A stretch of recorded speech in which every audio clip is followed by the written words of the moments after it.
Yes, sir. Welcome to another great episode of Get on Code, the Fly Guy Show. So, the Fly Guy Show, Get on Code, is really focused on solving problems through conversations. Solving problems through conversation. So, we have on with us today the beautiful Natty Purdie. She's one of the fly folk. Salute that. I'm on today. I'm one of the fly folk. Salute that. And tonight we're being led by one of our flyest brothers, Brother Frederick Jone-El. He's going to lead us through this conversation. This is part three of the Indian problem. And so Frederick Jone-El is going to lead us through that. We were just having a conversation before we got started. I asked Natalie, I said, "Hey, Natalie, do you have any Indian ancestry?" My ancestors are Cherokee, Irish, and predominantly African. So I asked Natalie, and I was like, "Yo, you got any Indian in you?"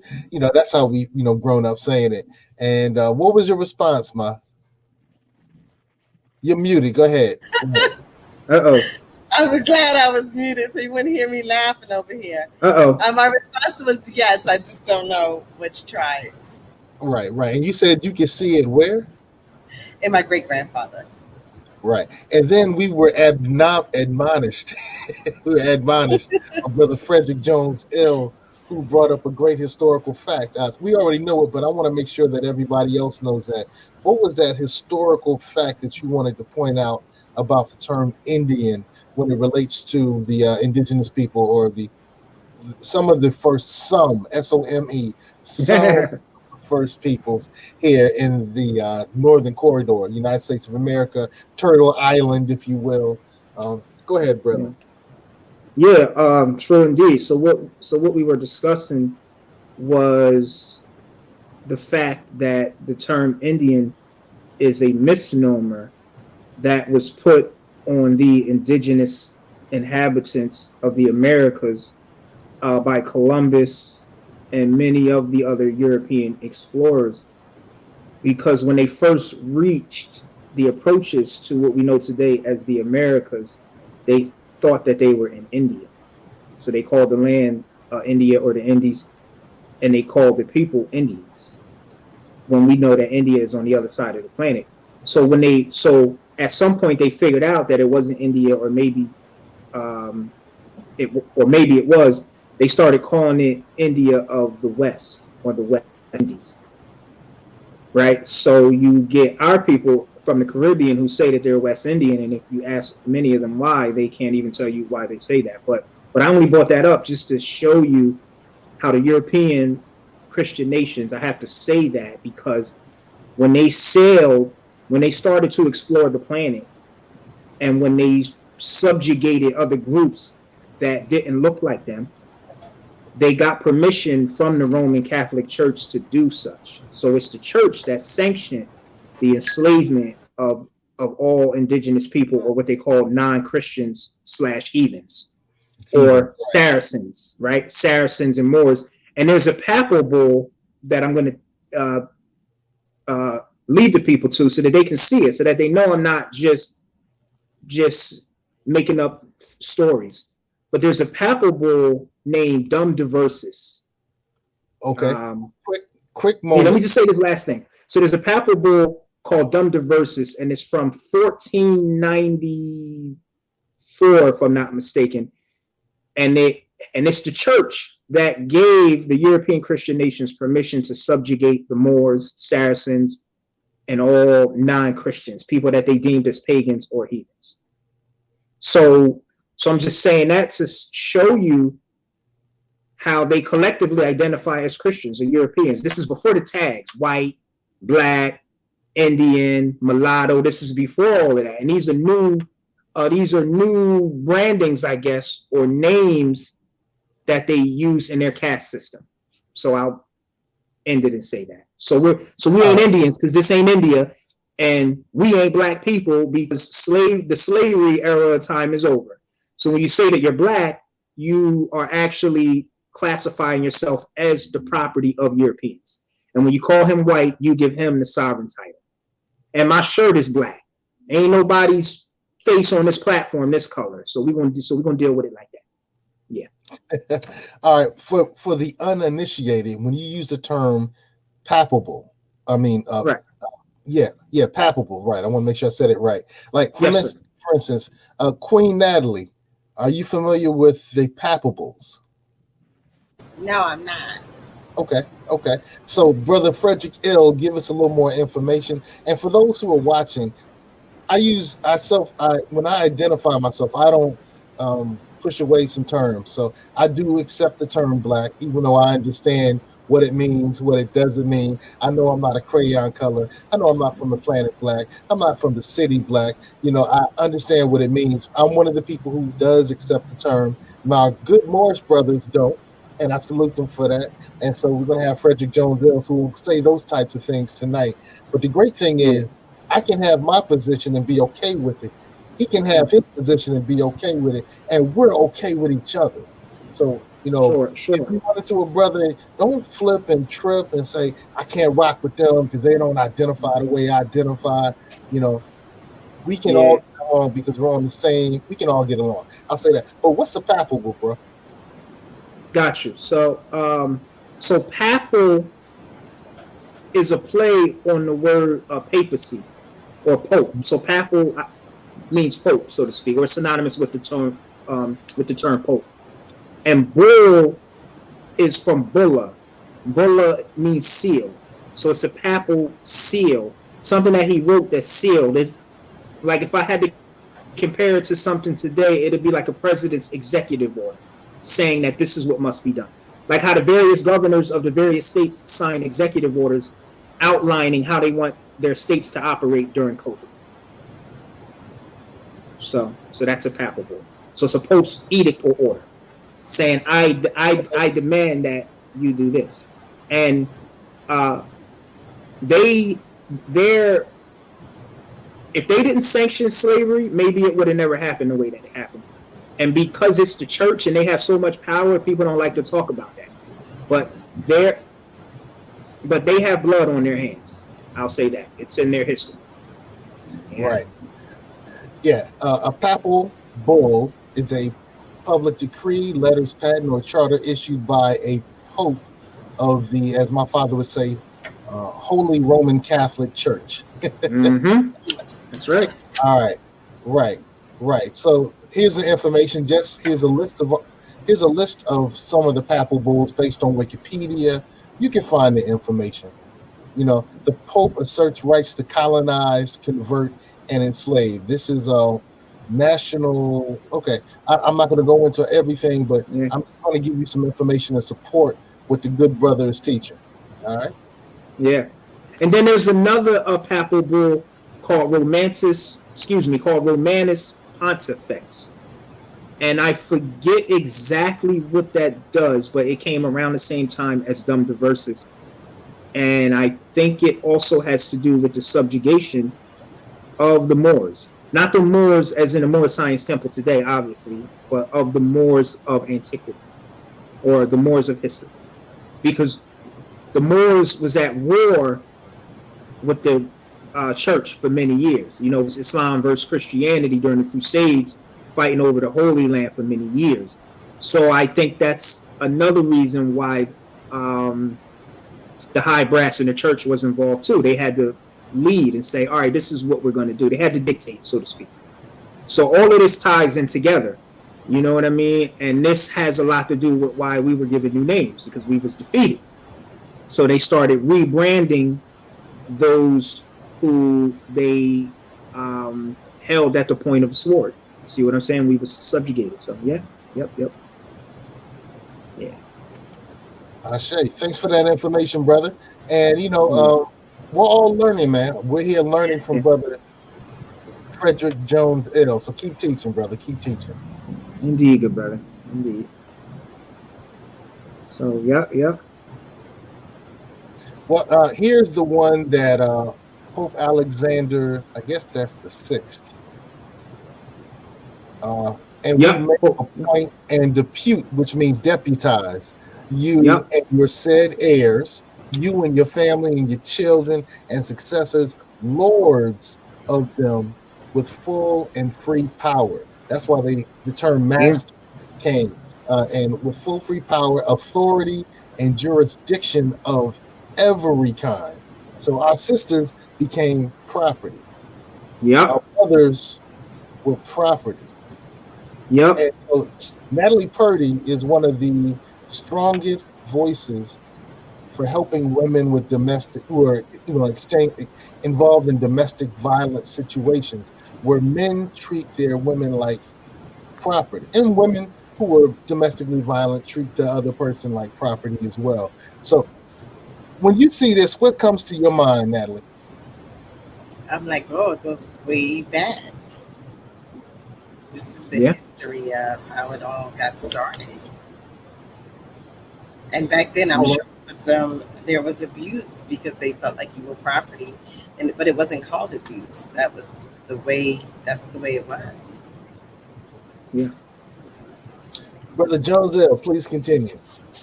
Yeah. Yeah. So so these edicts, and papal bulls signed by the high brass in the church, it's just amazing because it shows you the hand that they have in this, and that's really not talked about. Like when they show movies of our enslavement, they show a lot of half truths, and then they also show it. They want to paint a narrative that doesn't show you how high up it goes or how orchestrated it actually was. And then they want to I think they want people to kind of have a certain outlook on it. You see what I'm saying? Instead of being made aware of the whole divine truth. And that's the only way that we're going to fix this, is we got to lay all of the cards on the table so that the people can really, really, really see what happened, so that we can know how to fix it. Now, in no way am I in opposition to the Catholic Church. Let me say that. Like, I'm not at odds with any Catholic. Prophet Noble Drew Ali said that we are not to cause any confusion with any other organized group. I'm paraphrasing. And he also said that everyone could worship under their own vine and fig tree. So in no way am I pointing or am I at odds with anybody else. I'm just simply stating what was done, how it was done, etc. And then to the woman portion too, as far as what Natalie Purdie was talking about, how women seem to be subjugated or enslaved, when they get in these kind of unions. That's interesting because even in organized religion, the woman is suppressed. You see, like we'll deal with the term Allah, right? Which means God, right, in Arabic. All right. So we know Muslims, Christians, and Jews who speak Arabic refer to God as Allah. So it's not just Islam, but that's a whole nother conversation. But in pre-Islamic Arabia, there was a female deity whose name was Allat. Allat. And that's right. They used the planet Venus to represent her. And we know Venus represents the feminine energy. And that has a lot to do with why most of the flags in Islam is green. Well, brother, I always found it fun that, now we're saying you're doing a lot. You're doing too much. You're doing a lot. Oh, yeah. There you go. So I'm just saying that to say that the woman is she doesn't know how important she is in society, because we live in a patriarchal society now, male dominated, male ruled, instead of, I guess, holding our women up high, putting them on a pedestal. And like in the ancient world, things were, I guess, based on her role in the family structure, because she has the most important job in humanity. She's the vessel that we travel from, the origins to the physical. You know what I mean? And if she's not right, then this whole thing is going to be messed up. So I think that's why in the ancient world it was more matriarchal, I guess, so to speak. So I don't want to ramble on, but I wanted to camel walk with what Ms. Purdie had stated. So yep. All right. I wanted to salute our commenter. Salute to Daryl C. Davis, who says, "Yes, sir. knocking it dead on the head. The community needs to understand the true conversion of our people. So tonight, Brother Frederick Jone-El is dealing with the Indian problem, and the Black Americans suing to reclaim their Native American identity. This is part 3, brother. So let's dive deep into it because I'm learning from you. Natalie's learning from you. You're in a privileged position, bro. Indeed, I appreciate that. Yeah. So this is part 3. So I think in part 1, we had left out some key information, which it was a lot of information, you see, and it wasn't enough time to get it all in. And then in part 2, you, myself, and the good brother Jacoby Ponder had every intent to address what we left out in part 1, but we just didn't get to it. So now, hopefully, in part 3, we can get to it. We can put this to rest. We can bury the hatchet, and then move on to greater things. You know what I mean? So you, myself, Miss Purdie, the good brother Jacoby, and everybody else. So yeah, and I'm just grateful, man. Gratitude. I'm really glad to be on the platform and share this information. I just want people to have the info. You know what I mean? That's my thing. So that they can see for themselves. You know what I mean? And so that they can know that there are other, I guess, protected groups or oppressed groups who aren't in solidarity with us. Like, how you not gonna be in solidarity with us when they doing the same thing to you that they did to us for I don't know how many centuries? Like, are you kidding me? So we got to put that out there and let them know, like, listen, we are in this by ourselves, man. And the Moors, just because the Moors say that they ain't black, we ain't rejecting our people. We're rejecting the brand that the European used to take your birthright away. We love our people. So we in this with you. So just because we reject the branding don't mean that we ain't in it with you. Because I get abused too. I done had my feds knocked off by the police. But we're going to talk about that another time. So. Hey, but I want to bring something up, man, because when you talk about not standing with us, Natalie has talked about having some ancestry that's Native American, quote unquote. I know that my ancestors involved Cherokee as well. But when it came time for our Cherokee family to receive reparations, the United States has provided some level of reparations to the Native American groups. It's imperfect, but they have rightfully provided some. One thing that happened is, and you're going to discuss that, some of us were left out. The other thing that happened is Joe Biden is saying, hey, I'll think about reparations for the descendants of the enslaved Americans who not only went through slavery, but went through the Jim Crow era, went through the Reconstruction era. We stole property away from them. We bombed cities. We prevented them from receiving land grants. We prevented, quote unquote, black people from receiving federal benefits. They were able to serve in the military, but they didn't get GI benefits for a long period of time. So the federal government has locked African people, black people, out of a lot of things for centuries.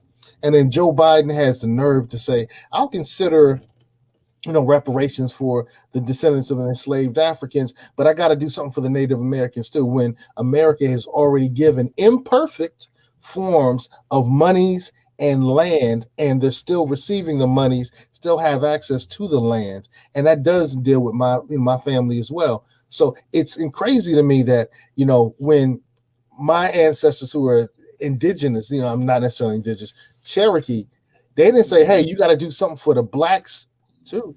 They didn't say that.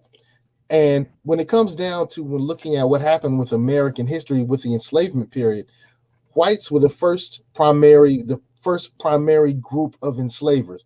After the whites, Native American groups enslaved Africans as well. Now, there were some Africans who were slave owners, but that was like minuscule compared to the Native American tribes. I know in the Cherokee Nation, 15% of their population at one time were the enslaved Africans that they had legal by federal statutes, by federal government rights. They had legal property of.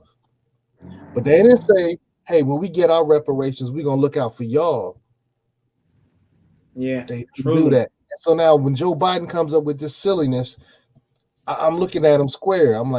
Sideways. I'm not looking at him square. Look at him sideways, So go ahead, brother. Let me get off my soapbox. Yeah. Any Joe thought? Biden is crazy, man. Biden is crazy. I could talk, man. Listen, that brother there. But I mean, it's, what are we gonna do? It's either him or this other guy. So yeah, It's him, the other guy, or we're going to go down ballot. Because when you look yeah, at man. politicians, when they vote, they say yay, nay, or abstain. So if you look at the Senate, they say yay, nay, or abstain. When you look at the Congress, yay, nay, That's or right. abstain. Yeah, that's right. Right as well. Natalie, I just can't let you sit there and look gorgeous tonight. You got Natalie. what's I'm learning so much. I'm taking my notes. I'm like, okay. that's what's up. Hey, so brother, Peace. tonight is the Indian Problem Part 3. Let me get off my soapbox because I'll talk all night. It's on you. What you gonna do? True indeed. All right. So before I get into the rest of the information, right, the stuff that I left out of Part 1, right, the plus degrees. I like that picture. So something that you touched on when you talked about some of the tribes enslaving our people, and yes, that did happen. But in particular, the Muscogee Creek Nation, a lot of freedmen who was free and no longer slaves went into what was Indian territory at the time. And this is what their intercourse is with some of the so-called Indian tribes. This is what their standing was. But what happened was they reached a point where they felt like what agreements or obligations that they had during the Reconstruction period, because this is when a lot of freedmen who had standing with the Creek, whether they was owned by the Creek, whether they was freedmen and married in, all types of things happened, right? So during the Reconstruction era, whatever those of our people that had some standing with the tribe got all of the I guess incentives and rewards that the tribe would get in their agreements with the government. But at some point, new tribal leadership that came along, they wanted to do something different. They wanted to say, all right, these people aren't Indian enough, or they ain't Indian, or they perpetrating a fraud. And we'll get into some of that stuff too, because there's a distinction between a Creek and a Creek freedman. You see what I'm saying? And this is some of the things that they're arguing. But all right, so to get to it, what I left out of Part 1, so we'll get into the first story, which was about the Muscogee Creek Nation. And this is a story out of Oklahoma from 2018. And what happened was the Creek freedmen was suing the Creek Nation, suing the Muscogee Creek Nation for violation of Article 6 of our Constitution, right? Which Article 6 says that the Constitution and all treaties are supreme law of the land. And it was also suing them for breaching the Treaty of 1866 between the Muscogee Creek Nation and the United States government, which says that the Creek freedmen have standing and the treaties are law. And when the new tribal, so when the Creek came with a new tribal constitution in 1979, what they did was the citizenship parameters was limited to the 1906 Dawes Rolls. And they did that because those Dawes Rolls was when they started to say who was Creek and who wasn't Creek by looking at you. So you already know who that's going to disenfranchise. It's going to disenfranchise us. You see what I'm saying? So these are some of the tricks that they were doing to kind of get our people out of the way, so to speak. All right. And also the Dawes Rolls was the product of the Dawes Act of 1889. And basically what that did was that was an agreement between the U.S. government and some of the so-called Indian tribes. I'm saying so-called because we know Indian's a misnomer, but for sake of argument, we'll just say so-called Indian. They came with an agreement where if the tribes let the U.S. government expand westward, because we know that the United States at one point was just the eastern seaboard, and anything west of the Appalachian Mountains at one point was Indian territory. That wasn't the United States. And we know gradually they kept expanding westward, westward, westward, and westward. So anyway, the various tribes got into an agreement with the U.S. government, which is what the Dawes Act of 1889 is, saying you can expand on our land. And in return, they gave the federally recognized tribes allotted land, right? And put them on a reservation and put that land in a trust. And they gave them funding and did things for them. And this is what the whole BIA is, which is the Bureau of Indian Affairs. And that's a whole thing in itself, where they get federal welfare, they get cash assistance. You see what I'm saying? They get college tuition and all of that. So yeah, and then also with the Creek freedmen, there's a story from 1910. There's a 1910 article of this guy, Cal Tom, who, he was a wealthy Creek member, what they would call a Creek freedman today, meaning a so-called Black Creek. And he was one of our people that has some standing within the tribe. And many of the so-called Black members of the tribe, who are all parties in this class action lawsuit, he's their ancestor. You see what I'm saying? So the story of Cal Tom is important because it shows that these aren't just people who just woke up one day and said, I'm Indian. They can trace their ancestry back to a person that has some standing with the tribal government. So these are people who are Creek, no matter how they became Creek, whether it's through marriage, whether it was through slavery, whether they was freedmen who went into Indian territory like many did because they would be treated better and accepted. So they have standing. So I think that this 1910 article of Cal Tom is important. And I think I did send that and we could pull that up. All right. And so the next thing is, and something I left out. So the Dawes rolls of 1906, they had two separate rolls. They had rolls for Creek freedmen, and then they had rolls for those who they deemed as true, authentic Creeks. See that? So it was. So they even had it segregated within the whole so-called Indian demo. Same way how they had Black water fountains for so-called Blacks, water fountains for so-called whites. So-called Blacks ride in the back of the bus, whites ride up here. So they even tried that when they was dealing with the various so-called Indian tribes. All right, and like I mentioned, the Dawes rolls was based on interviews and eyeballing, and that was from 1889 to 1906. So they was doing that. And again, the Creek freedmen of Oklahoma, they're standing on the 1866 treaty between the Creek Nation and the U.S. government. I have to go back to that. That's very important because the treaties and the Constitution is the supreme law of the land. Not to repeat myself, but this is what they're standing on in their suit in federal court. So they're not just some fly-by-night crackpot people saying they're Indians because they want to get some kind of incentive, because that's how the media is making them out to be. But when you dig and do the research, they're not. They have standing. These are people that was getting mail for years. They was recognized for years until all of a sudden the Creek said, all right, this is enough.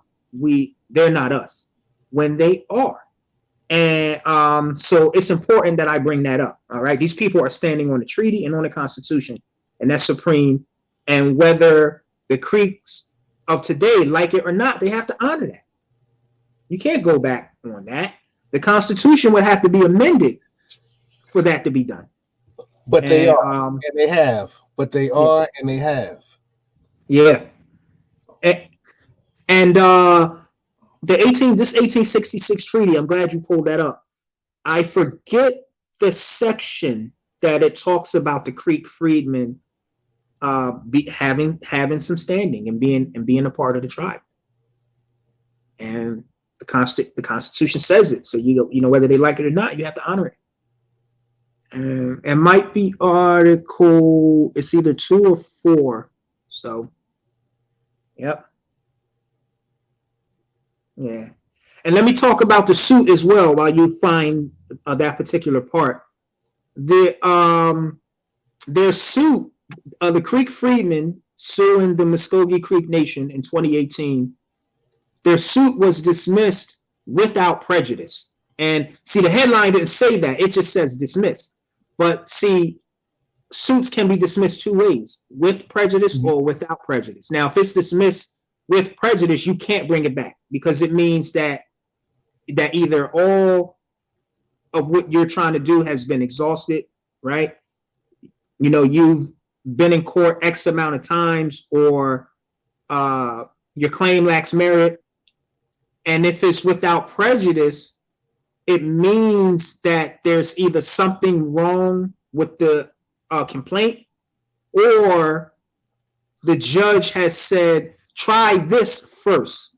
I want you guys, the judge will write in their opinion or in their order, try this as an alternative first. And then if this keeps happening, you can do this. So maybe the court was saying that the Creek Freedmen missed a step. I think what the Creek Nation is saying is that these Creek Freedmen haven't reapplied for membership in the tribe after they was put out. So I think that's what the lawyers for the Creek Nation was saying. So the court said, all right, so we're going to dismiss it without prejudice, meaning that they can bring it back. But what we want them to do is to apply, do this. And then if you don't get remedy, then you can bring the suit back. So that's what the headline is not saying. Right. But the suit was dismissed, but not because their claim lacks merit, because the court wants them to do something. Okay. And I know because I had a federal civil suit dismissed without prejudice in the Third Circuit, right? So the Third Circuit Court is Eastern Pennsylvania, all of New Jersey, and all of Delaware. And I sued the Delaware River Port Authority. You can pull that up. I sued them in federal civil court, the Camden office, Camden City, New Jersey.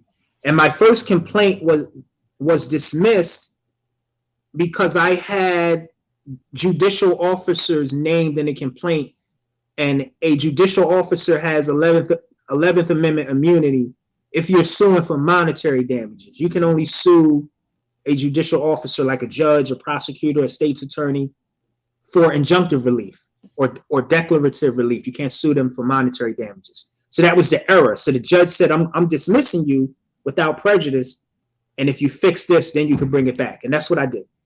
So same type of deal, with the Creek Freedmen. So yeah, you're saying pretty much yeah. You're so I don't want to say prophetic. The word I'm looking for is kind of like a professor. I wish. You're so detailed with your stuff, bro. But you're pretty much saying that even though that the freedmen descendants claim was dismissed, it was not dismissed with prejudice. In other words, they can bring it back. You just didn't have enough information. Well, no. Well, they can bring it back, but the judge said that you have to reapply for membership, and then if they deny you again, then you can bring it back. So they had all of their ducks in a row, but the way that the lawyers for the Creek Nation got around it was their claim was that the freedmen didn't have an active a membership application. But why would they apply when you stopped sending them mail? You sent them letters saying that they're no longer members of the tribe. Why would they apply? So this was a trick for them to get the case out of court and then have them bring it back again. It's called a technicality or something like that. So it just kind of highlights that even with our family, we ain't got no friends. We don't have no friends, brother, man. We don't have no friends. Even with family, man, we ain't got no friends. I'm like, wow. Yeah, man. Yeah. Like even the pale Arabs from the East, when they see me walking around with the street fireman on, they get tight, man. So they don't love us either. You know what I mean? They don't love us, man. You know, like a lot of Muslims that migrate from Islamic countries in the East, they look down on us. You know what I mean? American blacks, you ain't us. Like, I'm gonna tell you, a lot of Moroccans from the Kingdom of Morocco in the East, they friend request us on Instagram to troll us. You know what I mean? I had to block a lot of them. So, but that's a whole nother conversation. But they don't love us. You know what I mean? And we don't love them either, by the way. So, You know what? I like the way he threw that out there. I put it like my father used to say: "We love them, we just don't mess with them." okay, I could go for that. Yeah, I could go for that, dear brother. Right. Yeah, my mother. It's us against everybody, man. It's us against the world, man. So, Yeah. So, proceed, brother. Proceed. yeah, all right. So, so I talked about the 1866 treaty that they have to honor. Some of the ancestors of these Creek freedmen who have this case in federal court right now, some of their ancestors were principal chiefs of the tribe. That's powerful right there. So if they ain't Creek, if they don't have no standing, how come some of their ancestors were principal chiefs? Like Cal Tom, for example. And people could go and look that up. Cal Tom was one of the richest men in Indian territory during that time. And we know Indian territory then was like Oklahoma, you know, like Idaho, maybe some parts of the Texas Panhandle. Spell the name for me, bro. Cal Tom. Oh yeah, Cal Tom. COWTOM. Cal Tom. You know.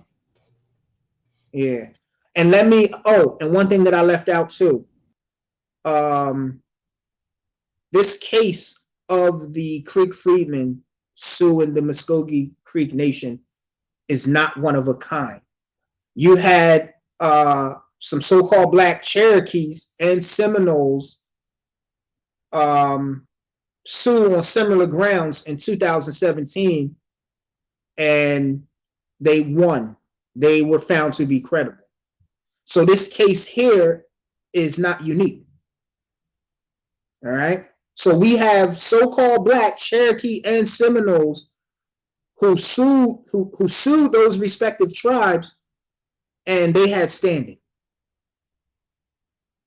And that's not being talked about. Yep. Yeah, that unfortunately happened to some of my ancestry. Yeah. And while we're on the topic, my maternal great grandmother, so my mother's grandmother, whose name was Ruth Wilson, who she lived in, I want to say, Mount Airy, the Mount Airy section of Philadelphia. This is when she was up in age, but she lived in Florida for some time. But she told me when I was real young, when I was a little guy, she told me and my younger brother, she told us that her family was from Kennett Square, Pennsylvania, and Mount Holly, New Jersey, and that what was told to her was that they was always there, that they ain't come from no Africa. But she wasn't saying it in the sense that we're not African people, if you get what I'm saying. She's just saying that we're very diverse and that the transatlantic slave trade is a half-truth. That's what she was telling me without saying it that way. And we're also not a monolith. Just because we share the same complexion doesn't mean that we all come from the same culture. We are a worldwide people. We've been all over all 196 million square miles of this planet. We're the original people of this planet, the maker, the owner, cream of the planet Earth, the mothers and fathers of civilization and God of the universe. I already talked about the woman being Allah and its origin. And I'm going to leave that right there. So, yep. Ashe, I like how you took the maker, the owner, the cream of the planet Earth, and you added fathers and mothers of civilization, God of the universe. Yeah, Thank you, man. We got to respect the queen, man, because we got to We respect have to. things. I say. Yeah. Go ahead, but yeah, I didn't know about Cow Tom. Yeah. Very important man. Very important. Yep. So yeah. So this is interesting. Cow Tom, like his counterparts, Harry Island and Sugar George, ooh, epitomize the energy, spirit, and intelligence of the African leaders of the Muscogee Nation. Born in okay. I'm loving this. This kind of reminds me of Yanga. I can't think of Yanga's full name, but he was the African that led the revolutionary activity in what we call Mexico. Mm-hmm. When people look at Mexicans, they really don't realize that a lot of Mexicans have African ancestry. The second president of Mexico, was considered half African and half indigenous. And he was the second. He's the one that who ended the enslavement of Africans in Mexico. And he actually got help from the United States government while we still had enslavement happening here in the United States. That's powerful, brother. But tell me more about where should I go next, bro? Where should I go next? Yo, Queen so we're gonna Natalie. go to so we'll go to the Pamunkey Nation story out of Virginia. This is the tribe that wants to build a casino in Richmond and Norfolk. So we'll go to that, which is what the three of us are right now. We're gonna get on these people. We're gonna get on them right now. They owe us, brother. They owe. And the price tag is just, I don't think they can afford it. But they owe dough. Like how we used to say back in the day, you owe dough. You know what I mean? So, yeah. So, and not to sound radical, because I know the Moors going to be saying, oh man, you was on there talking radical. The prophet ain't say that. They're going to be calling me. So. All right, bro. So look, on terms of the article, which article are we going to tap in with now? So for the viewers, Fred sent me a whole slew of links, and I'm trying to go through them as we chat. I'm trying to find real time. We're doing this in real life. Yeah. Sorry about that, dear brother. So that article, what are you going to say? So that article was a Philadelphia Union Tribune article on the Pamunkey Nation of Virginia. Philadelphia Union Tribune, or the Philadelphia Tribune. So we'll see.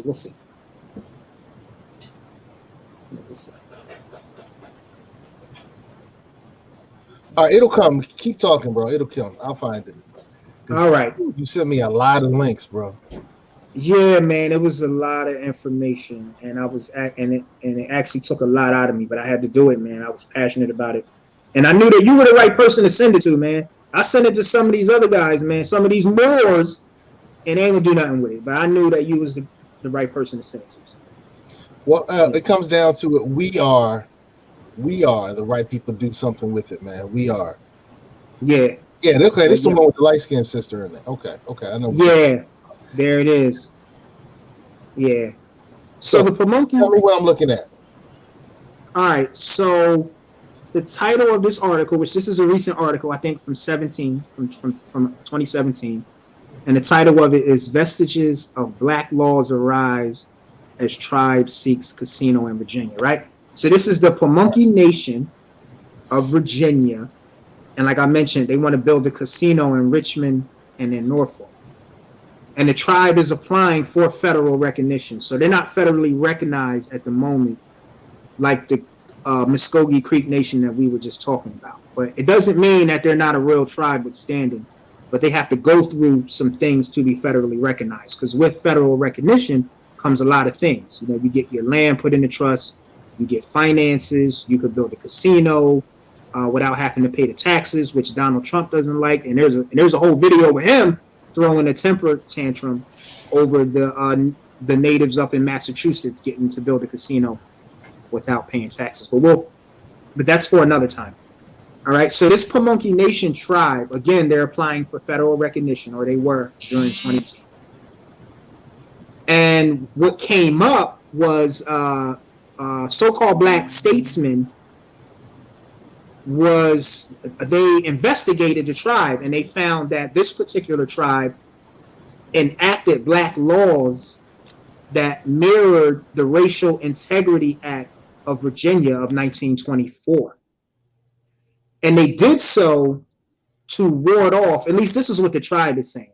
They're saying that they did that to ward off so-called white neighbors who wanted them off their reservation in King William County, Virginia in the year 1861. So they're saying that these tribal anti so-called black laws are draconian, if that's a good way to describe them, or I guess outdated. You know what I mean? They need to be updated. So what are these white supremacist policies and practices? And one of the things that I think we're starting to have a greater understanding is you don't have to be quote unquote white to be a white supremacist. Agreed.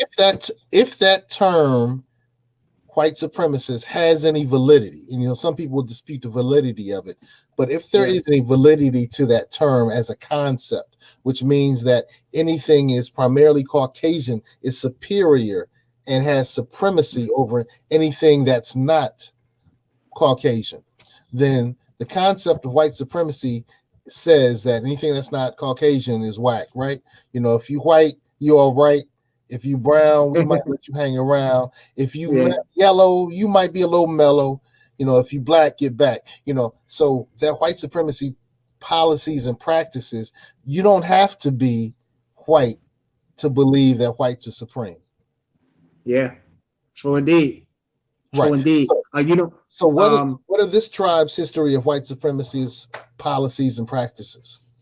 Yeah, truly. But the camel walk with what you said, you don't have to be a paleface to be for white supremacy, whether you're doing it subconsciously or whether it's your intent. All right. So all right. So back to the Pamunkey Nation of Virginia.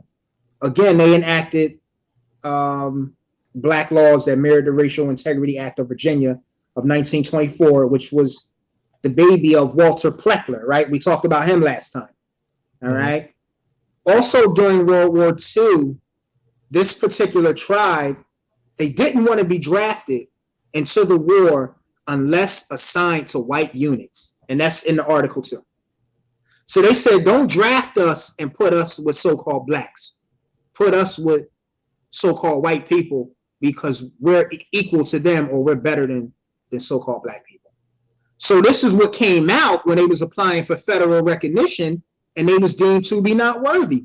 Why are you worthy of this aid that you want? Because that's all federal recognition is, right? You want to build a casino. Why are you worthy when you haven't even been good citizens to your fellow? I mean, good tribal citizens and have treated your fellow man equally.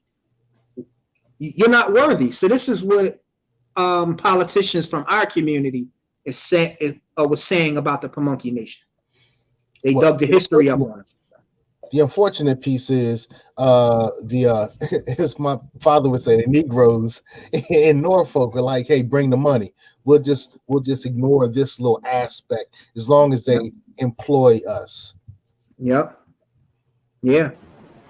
And to continue on, even after Loving versus Virginia, 1967, and the state of Virginia's racial purity law was repealed in the 1970s, 1975, the Pamunkey Nation kept its law on banning interracial marriages. So even after there was case law banning someone depriving people from two different cultures to marry, this tribe kept their ban on interracial marriage. Natalie, how's this news hitting you? How is it hitting home? Like a gut punch, especially like to piggyback on what you said to go back. A lot of people, yeah, you're right. In Norfolk, they say bring the money, bring the jobs, bring the casino, and we'll just overlook all of this information. We'll Yeah, just turn our heads and act like it didn't exist. yeah. And I'm big on empowerment. I'm very big on empowerment, and we have a leverage situation here. We can say y'all ain't acting right. Until y'all act right, we're not going to support you having these casinos. And you know what'll happen? Act right.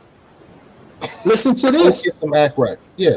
Yeah, So yeah, because they didn't lift the ban on interracial marriage until 2014. And Wow.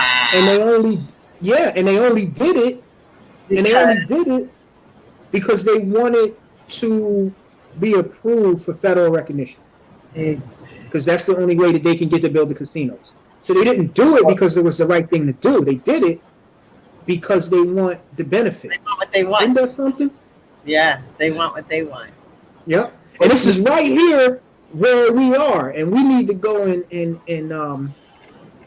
represent, not harm them physically. I'm not saying let's go and harm them for people watching.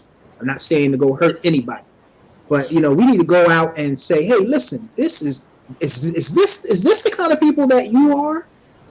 You are Yeah, treated, honored, and here you're not even good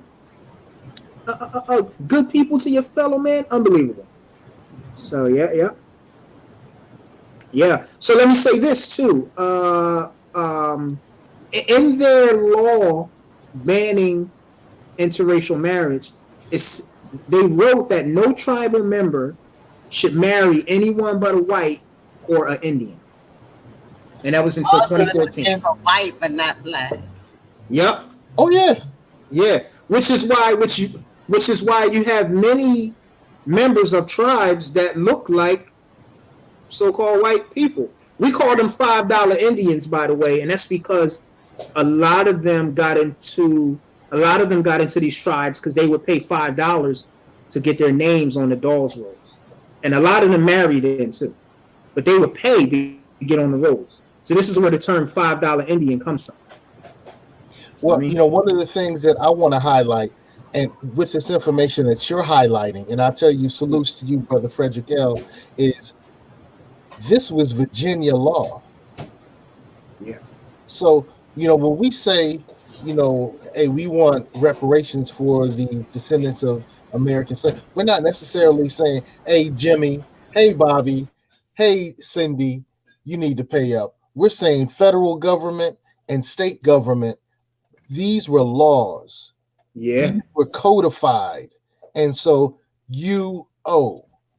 I'm not talking about you, Cindy. And, interesting thing is, my wife kind of reminded me yesterday that Cindy's taxes pay for this, Bob's taxes pay for this, as well as Shaquita's taxes will be the people that pay. All right. But it's all good because the federal and state government owes us because the That's federal and state government allowed this BS to happen. Yes. Agreed, dear brother. Okay, And I'm they getting a owe little them. upset. Let me fall back. I'm getting a little upset. I'm getting a little upset. Salute to Daryl. He's still with us. We love you, brother.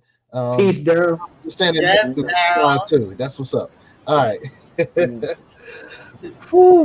So to the woman whose picture was on I guess, the front page of the article, Mm-hmm. her name is Jasmine Anderson, and she's the one who initially brought some of these things to light about the Pamunkey Nation practicing segregation on so-called black people. So basically, she's Jasmine Anderson of Essex County, Virginia, and she exposed the tribe after her and her family were kicked out of the tribe. Well, rather, her ancestors was put out of the tribe between 1865 and 1881 for opening up a school for free slaves and for so-called Indian children near the reservation. So her family was always seen as what they would call a black sheep. And she's been turned down for recognition, and she's saying that it has to do with, of course, her complexion, right? She doesn't have the right complexion for the connection, but she's also saying that it has to do with what her family history is, right? If I'm reading the notes right, yeah, it says that they were banished. Her and her family was banished from the tribe between 1865 and 1881. Yep. So, and it says, and it also said that as of 2015, she keeps getting rejected by the tribal council, and she keeps getting rejected by the tribal council. But they're saying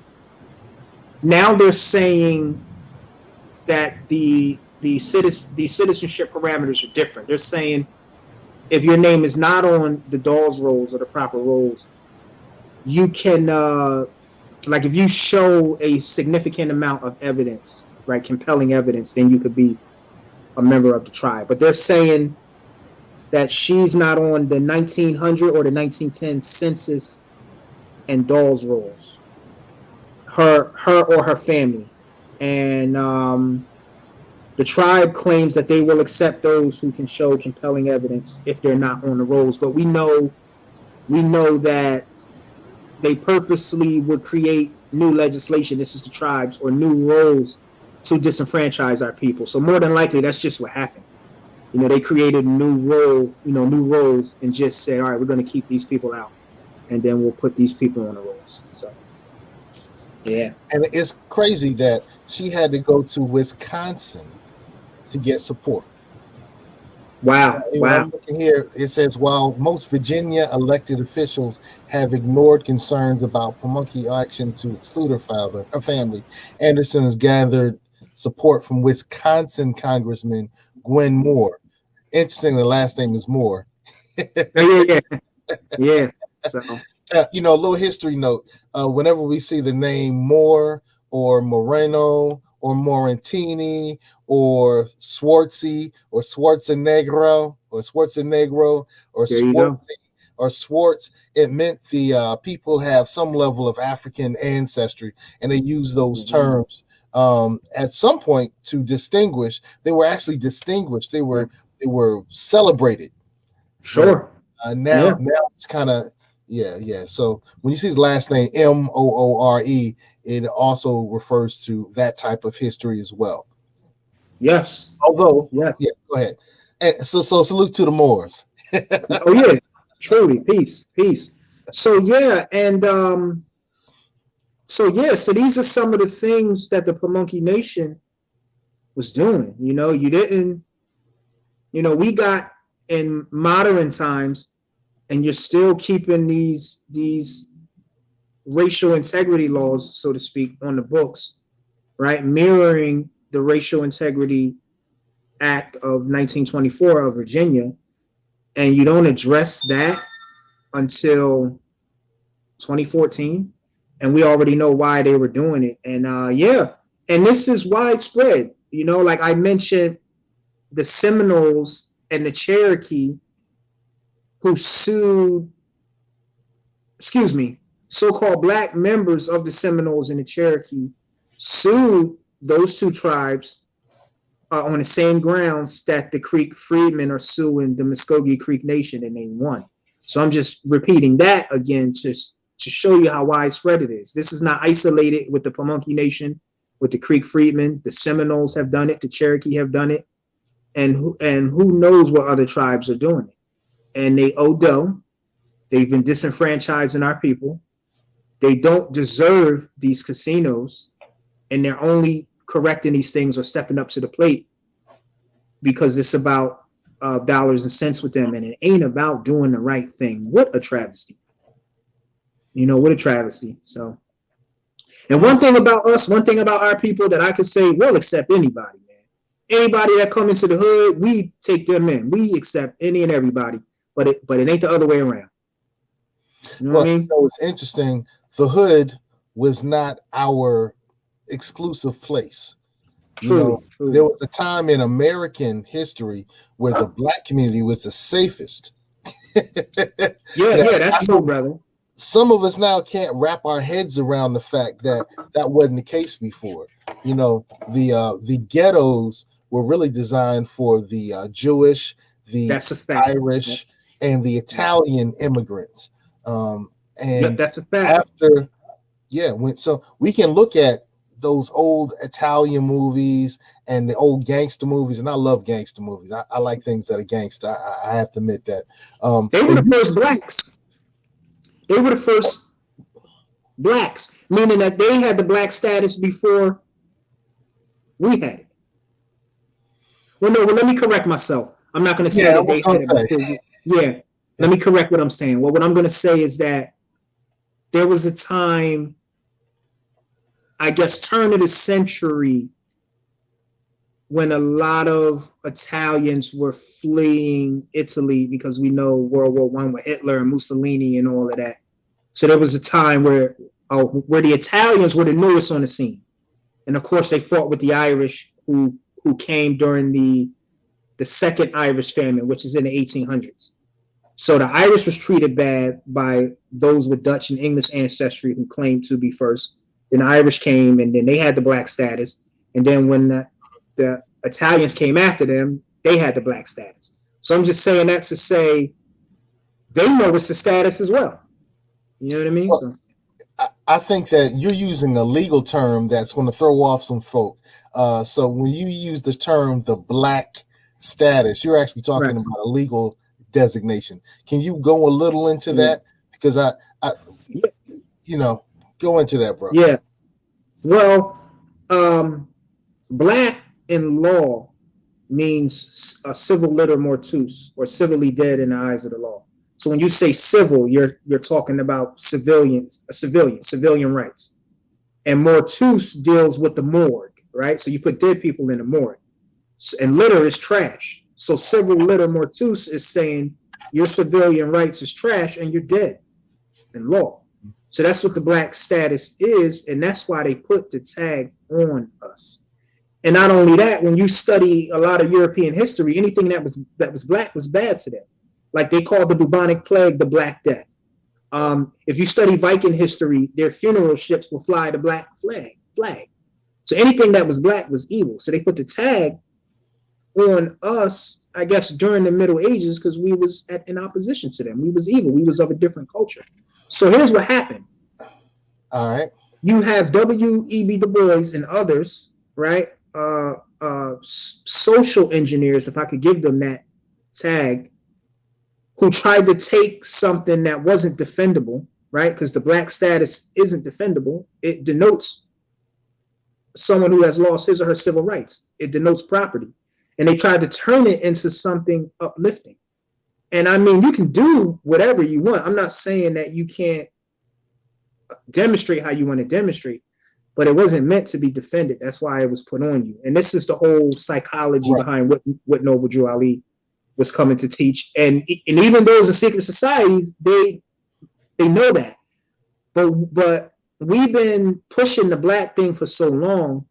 You know, how do you come behind that and tell the people, all right, this is wrong, when they've been taught that for so many generations? The other part is W.E. Du Bois, whatever term you want, way you pronounce it, and some of his contemporaries like Arturo Schomburg, who I call the grandfather of Black history because he taught Carter G. Woodson, and Drusilla Houston, who I call the grandmother of Black history. If you have a father of Black history, that father had a mom and they had a pops as well. So salute to Drusilla Houston, and salute to Arturo Schomburg, who was Puerto Rican, by the way.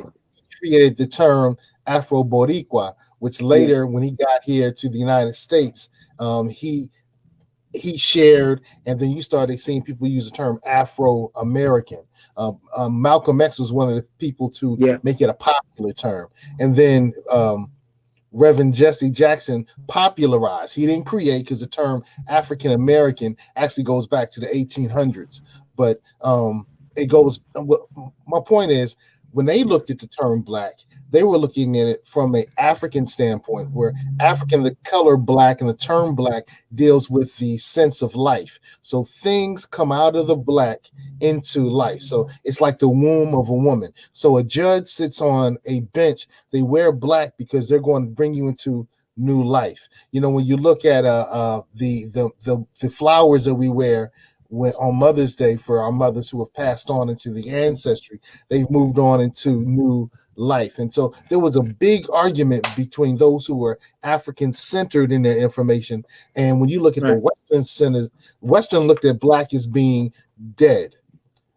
And African and some of the indigenous cultures, they looked as black as being the entree to the new life. And we live here in America. America is a Western world. So unfortunately, the Western ideology and concept of black, which meant death, has kind of prevailed. But it's kind of interesting that we still kind of hold on to some things that tie us back. Now, I know some of our brothers don't necessarily agree with that particular point, and they say, hey, in reality, we're here in the United States. It's the Western world.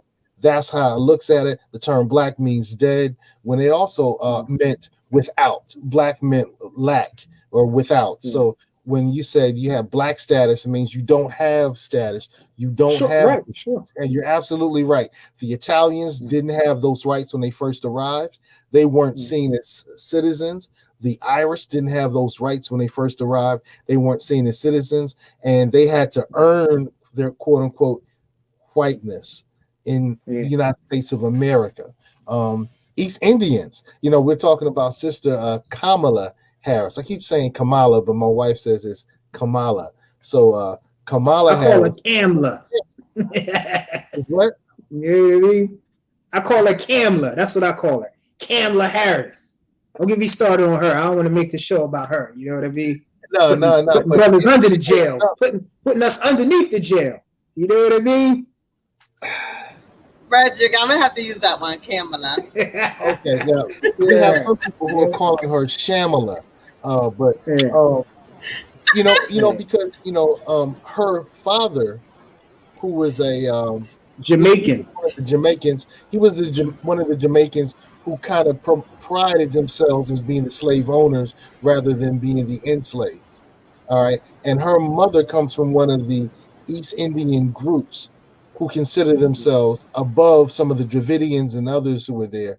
But interesting, because her mother is very dark-skinned, beautiful sister. Her mom was not drop dead gorgeous, but she was considered white when she came to the United States of America.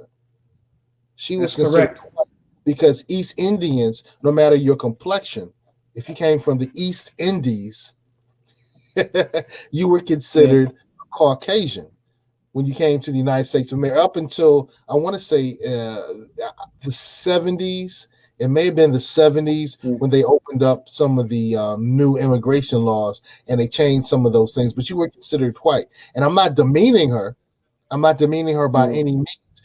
Her mother, interestingly, said, you're going to be looked at as a black girl. So I'm going to raise you and your sisters as two black girls here in the United States of America. Interesting.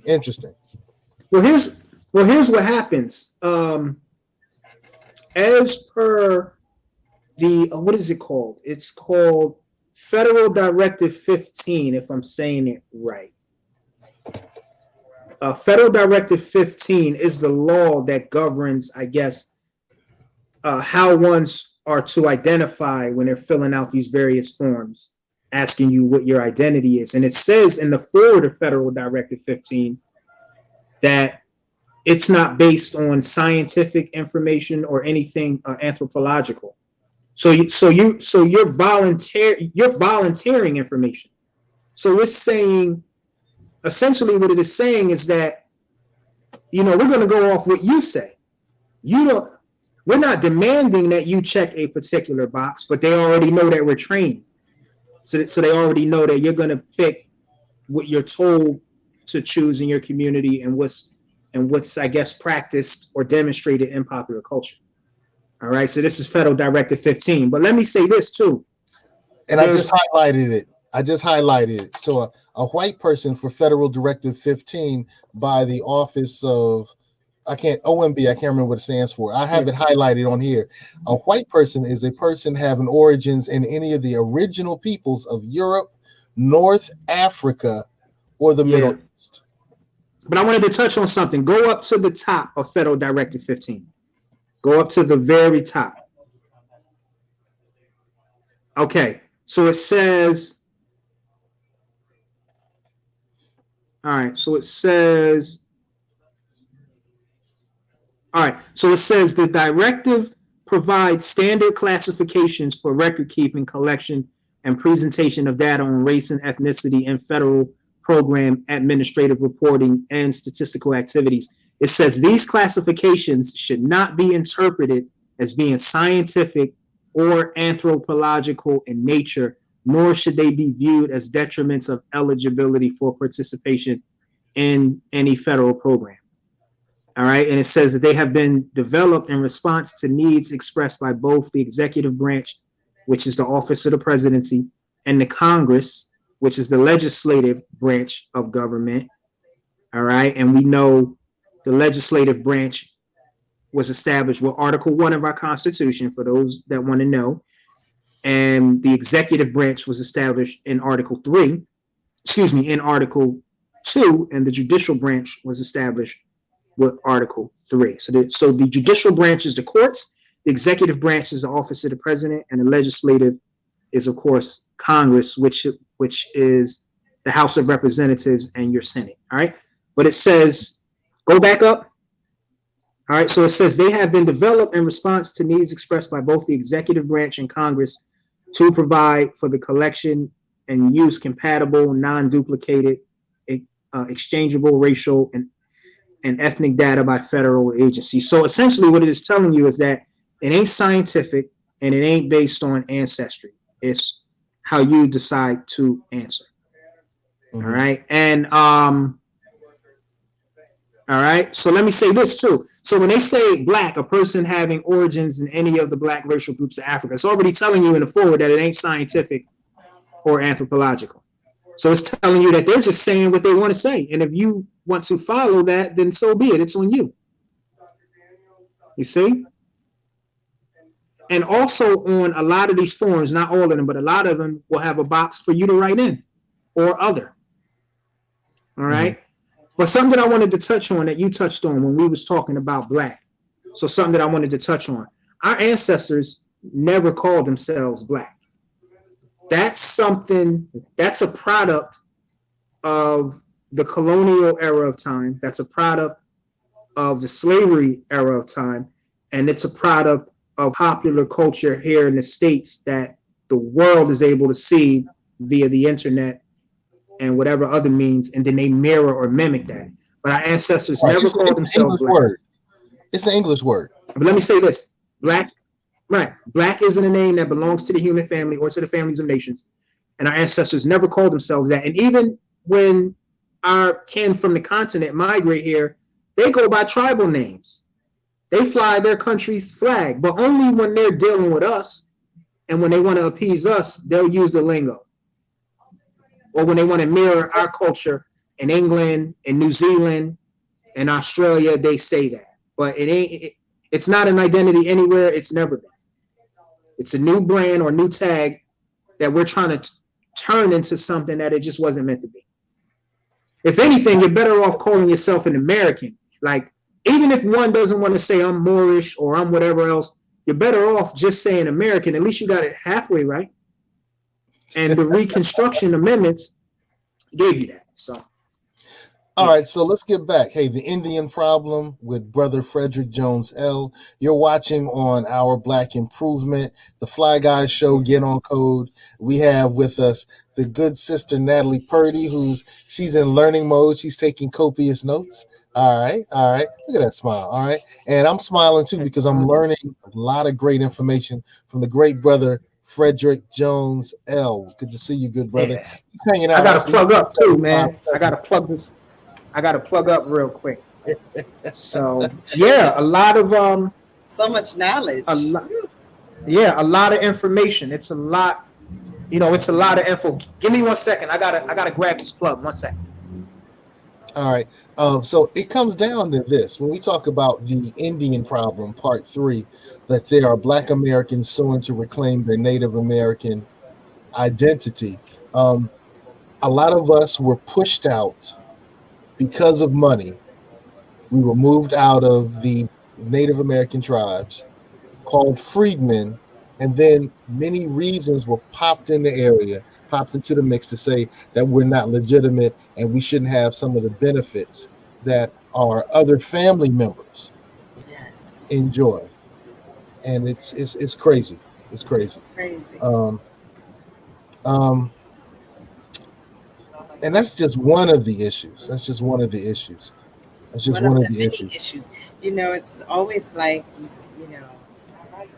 they don't want to be us. We don't belong, but then they want to mimic so much of us. Intriguing. Yeah. When it's beneficial, of course. Right. Now, this is not to say that we're against our Native American family. Oh, We're no. saying we're saying that hey cousin, you're off code, you're acting incorrectly, you're misbehaving. Yes. If we fam, we fam. Yes. And I think it's time for us to do something with it. So, Brother Frederick Jone-El, it's 8:30. I'm not going to do any other commentary because I can talk. So bring us through very quickly, and let's try to, I think that there's a part 4 coming, man, because the part 4 is this is what we need to do in Norfolk. This is what we need to do in Richmond. Portsmouth, Virginia, is trying to benefit from it as well. So I guess we need to move from information to strategies in section 4, or maybe even section 5, because I know you have a slew of information. You're the resident professor, so go ahead and profess.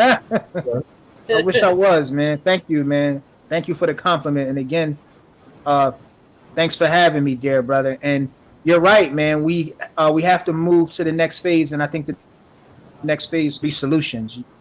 You see what I'm saying? What can we do? And gotta knock over those tables. Yeah, and I kind of learned that from you and Sister Natalie Purdie, because during her domestic violence show, one thing that she was steadfast with was solutions. And I think that's great. And I kind of kept that in my head, like, all right, so we know what the problem is. We know we have all of the information. So, what are we going to do about it? So I really like how you demonstrate that, brother, and how the dear Sister Natalie Purdie had solutions on deck for the whole domestic violence stuff. So, yeah. You know what I mean? She really exemplifies it. I want to highlight something, brother. I know that this is off topic for just a second, but it's on topic because we're going to be helping Sister Natalie with her upcoming shows. We did a show with Natalie. She was actually leading that show, and she brought up some statistics. And on that show, Brother Frederick Jone-El kind of pushed back on some of the numbers that you gave. But then, Brother Fred, you called me up. We had a text conversation, and you said something about I've reconsidered. So even though I'm not sure, are we back? You're back.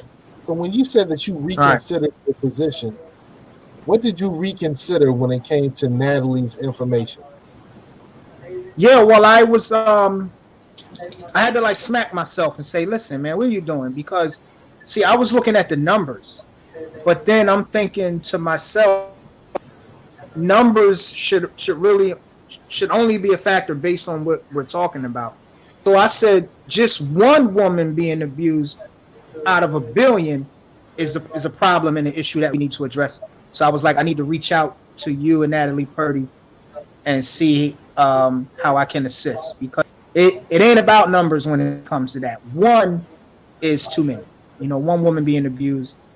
And you see, there's a picture of Prophet Noble Drew Ali, not to switch gears, but this is relevant. On the questionnaire in the Moorish Science Temple of America, and he's holding up the woman. He's got 1 foot on solid rock of salvation, 1 foot on the water, and written on a woman's body is humanity. So he's saying, if you don't start her, fix her, then we ain't going nowhere. We gonna have some problems. So it's about her. So I just was like, yo, let me get my mind right and reach out to the sister and Yes, say, how thank you can I so be of much. assistance? Throw the numbers out because they don't even matter. We have, we have about it. So I changed my whole outlook on it. You know what I mean? So yeah. Thank you. So Thank you for that. Thank you for your support. indeed, sister, indeed. So You know what? I yeah. just happened to find that particular picture with Prophet Noble Drew Ali. This may not necessarily be the right picture, but it looks like a Mm-hmm. caricature of it.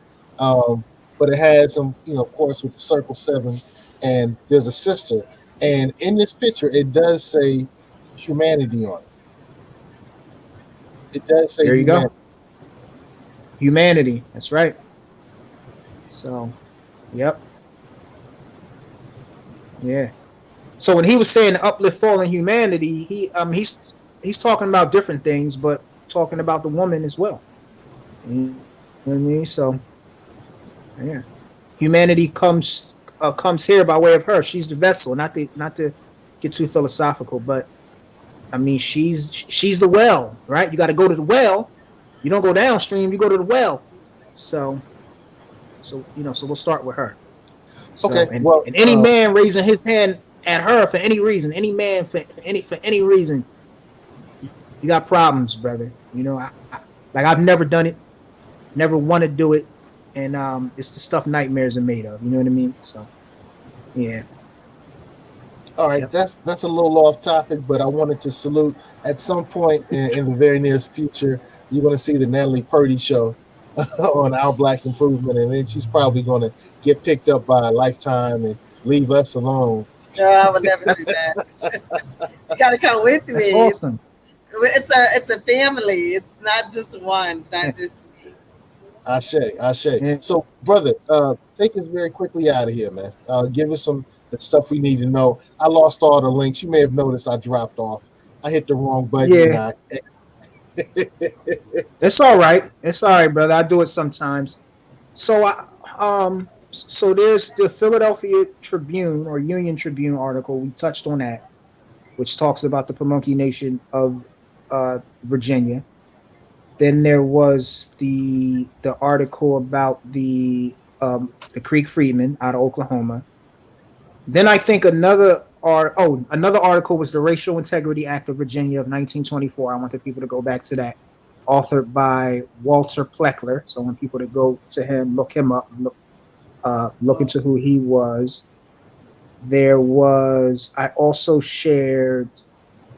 I shared some Delaware Code of Law from 2016 where it recognized a Delaware tribe of Indians. What is their name? It recognized them as being Moors. What are they called? Uh, the name escapes me, but I shared a Delaware law, all right, recognizing them as being who they are. And then there was a work by an author that I shared in one of the links, and it was called The Moors of Delaware. And I think we was reading through some of that in part two, maybe. So yeah. Okay, So I'm pulling that yeah. information up now. Delaware. Yeah. Well, let's see. Yeah. So this is the Lenape tribe. The Lenape. There you go, my man. Thank you. I couldn't think of it. Yep. The Lenape. Mm-hmm. There it is, right there. Yep. There you go. All All right. right, so this And that's tribe was and formerly that's the known as the Justia. Moors. I want the people to know that that's the Justia website. That ain't something that the Moors done copy to paste because that's what they be saying. So that's an authentic website. But go ahead. Yeah. Right. So the Lenape tribe of Delaware. Okay, so they were uh, formerly known as the Moors for many decades. Got you. And, that's kind of interesting because I remember when I was studying, I said I wasn't going to talk again, but Yeah, it's all right. when I All right, was a go young, in, brother. when I was Go in. a young kid, going to the Freedom School. I used to go to a school. I can't think of the name of the school now, but it was a Freedom School, and they taught us how on the ships that Cristobal Colon, who was Spaniard, you know, on those ships, he had people that were called Moors, and Uh-oh. when they hit when they hit some when they hit some of the areas in the Americas, when they saw other people of African descent, they were like, "Oh, another Moor." But they were called Moors by the Europeans. They were on those European boats Oh, with Christopher Columbus, and it's interesting. You know, on a side note with Christopher Columbus, we had a lot of our Italian brothers and sisters saying that Cristobal or Christopher Columbus was a example of the Italian American presence and contributions to American society. Very good, And brother. Very, that's very crazy. good. You know what? I'm glad you brought that up because that's exactly where I was going to go. Christopher Columbus was Italian. He was actually from Genoa. He was a Genoan, He and wasn't Italian. he was. Listen to this. He was Italian. It's documented, but he only sailed for Spain because Spain was allowing him to do the things that he wanted to do. All right. Spain allowed him to meet his dreams and aspirations, but he was Italian and his hero was Marco Polo. That's a fact. We could pull it up right now. Christopher All right. Well, Columbus. Let me say this. Let me okay. just say this. Before I pull it Uh, up, I'll say this. Before I pull it up, let me say this.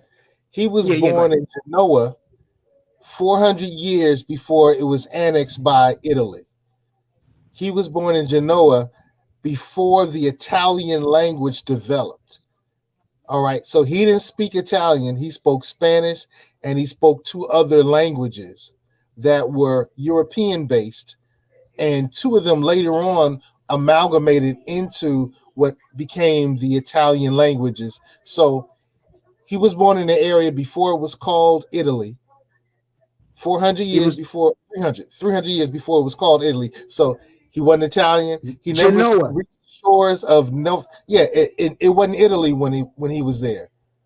All right. So So we'll look it up. you We'll know look what it I'm up. saying? So that's like saying that I'm a New Yorker, but I Yeah. was born in the area that became New York 300 years before it was New York. So let me say this to you. So let me say this. When the historians are speaking about Columbus, they identify him as what the place became. So regardless of when Italy was actually called Italy, when they're writing the history on him, that's how he's identified. But back to what I Yeah, was saying, Columbus would sell for anybody that would allow him to practice his craft. He sold for the Portuguese. He was in the early Portuguese slave trade. He sold for Spain. He sold for the Roman Catholic Church because again, that's who paid for all of the voyages.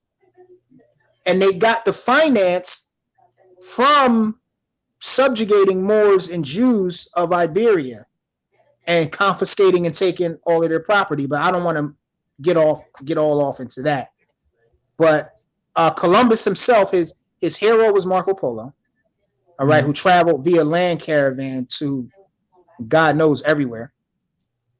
And you are right, he had Moors as navigators. I believe their names to be the Piznan brothers, and ones could go and look this up.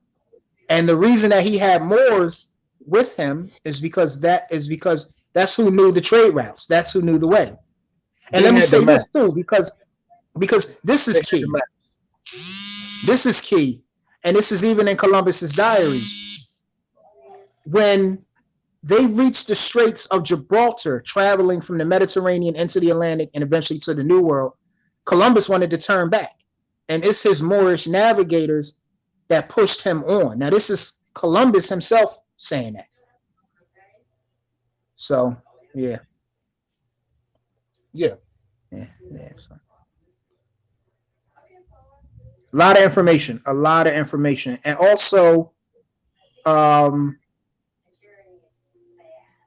relative to that, the Moors that was with Columbus, because I hear a lot of Afrocentric scholars say, they blame the Moors for for slavery and for Columbus coming here, but ones need to understand the Moors had fell at that point. They were subjugated. So certain ones was doing things under pressure. It's just like now, like if the police come and grab somebody up and they say, you better tell us what's going on over there or you get in 20 years. So it's kind of similar to that. So yeah. Yeah. Yeah, I Okay. see that. I see what you pulled up, but what is that from? What's the source of that? Washington Post. All right, so let me So, well, you know what? My point. We're not disputing anything. You're Yeah. simply saying that when the historians use the term Italian, they recognize that area later on became Italy, but it wasn't part of Italy. But they just used that term, and I'm okay with that. I'm okay with that. We're not going to dispute that part, all right, no problem, because no problem. yeah, but when he was alive, Italy didn't exist, and the Italian language didn't exist. So if the Italians want to claim him, that's cool, because later on that area did become Italy. Later on, he spoke 5 languages. Italian was not one of them because the Italian language wasn't even a language at that time period. But that doesn't diminish some of the other things that we were discussing. You want to know what So that's like saying? That's like saying that Native Americans aren't indigenous to America because America didn't get the name America until Amerigo Vespucci, which he doesn't deserve the credit, but I ain't going to get into that. But we know that the various indigenous populations called the land many different things. But does that mean that so-called Native Americans aren't indigenous to what we call the Americas? That's what that's like saying. well, hey, it's all good, man. It's all good. Thank you for that, Natalie. 1946. Yeah. But this is one thing that I want to ask, we're going to It's bury cool. the hatchet, not to beat a dead horse, but let me ask this one thing. When the scholars are speaking of Columbus's origins, do they not identify him as being an Italian? Yes or no? Well, I think the piece that's important, and I've already said yes. Okay, all right. The scholars will use the term Italian because that's the term that refers to the area, the landmass at this point, the same way we refer to the landmass of the Americas as America. But Right. your point, and this all goes back to the tribe was known as the Moors, and going back to the point that when the early settlers from Europe came over to what we call now the Americas, there Right. were people of African descent who were called Moors on those ships. They used Moorish maps, and we both agree on that. And that the fact that the Lenape tribe of Delaware were actually referred to, and they weren't the only tribe of quote unquote Native American people who were called the Moors. But Right. you brought that up, and I think that's very interesting, and it really kind of brings light to some of the other things. And you talked about Delaware's forgotten folk, Yeah. the Moors see, and the Natachokes, right?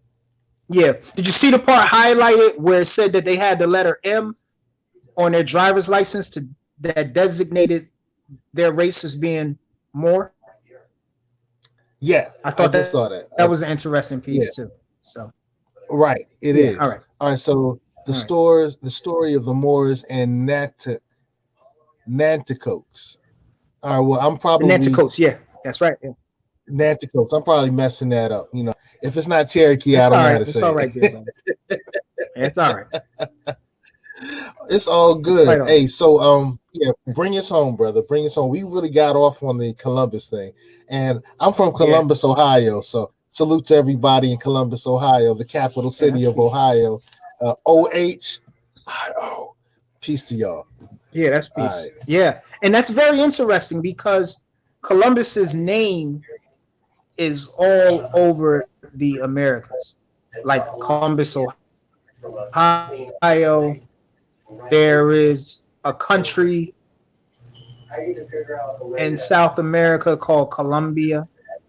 There is Washington, D.C., which is D.C. stands for the Columbus. You have Columbia University.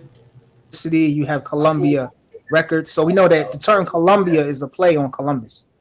Um, you have, it's a lot, man. It's a lot. So Columbus gets a lot of recognition.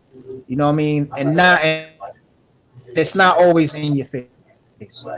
And I think they Right, right. recognize him as opening up the trade routes uh, to Europe. Opened up the New World to them, and these were routes that melanated people traveled uh, centuries before him. So, yeah, All right, so let's talk about these black and yeah, Indians in and Oklahoma. all right, yeah, no problem.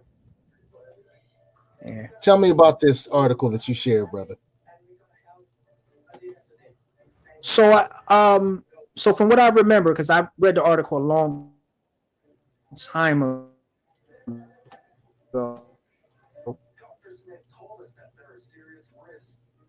but basically, the article is talking about Oklahoma territory, and it also touches on those of what we know today as Black Wall Street. It's thinking that they're going to be outdone and overran by our people. And the article is people aren't deserving or they aren't worthy of all the wealth that they have. They had land, cattle, like Cal Tom, like who we mentioned earlier. He owned a lot of cattle. And if you was a cattleman, then you was wealthy. So yeah, so that's what the article's talking about. And I think the headline says what? It says wealthy Negroes are denied the right of franchise by act of the new state largest Negro population in the Creek Nation. So there they were trying to disenfranchise the wealthy freedmen. And I have to say freedmen because a lot of them went by that term, freedmen, because they was free people. So, and I think that's interesting. So yeah. All right. Hey, any last words? Any last words on this, good brother?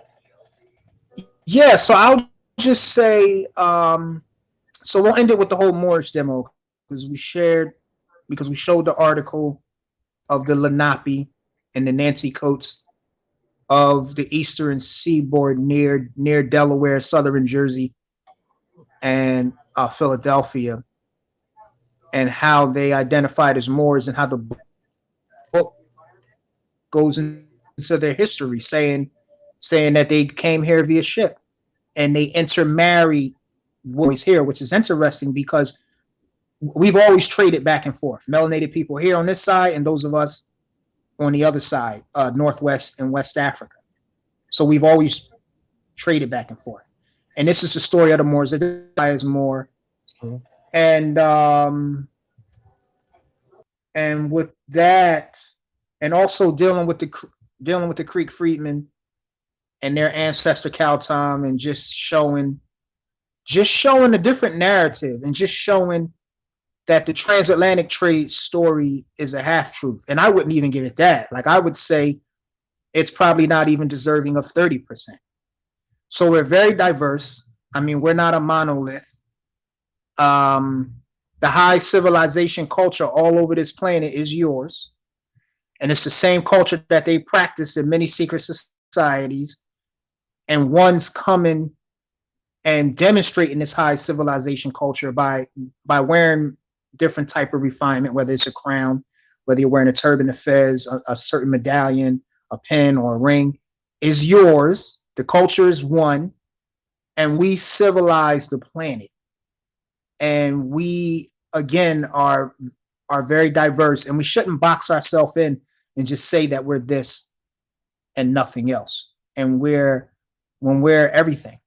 We're everything that these people claim to be. And if you go back further enough in world history, I don't care where it's at on the planet, you're going to bump into some so-called Black people. Right.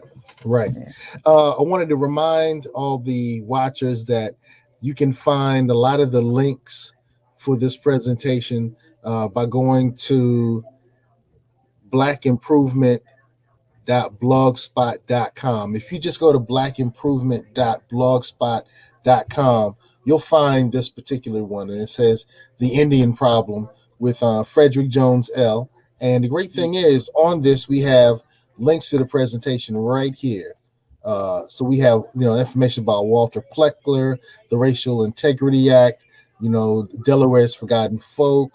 The Delaware Code, which recognizes the Delaware Moors or Indians' right to exist, the outcome of the Freedmen federal case. All of this information is on our Black Improvement blogging, which is really one of my old blogs, man, when I was involved with blogging.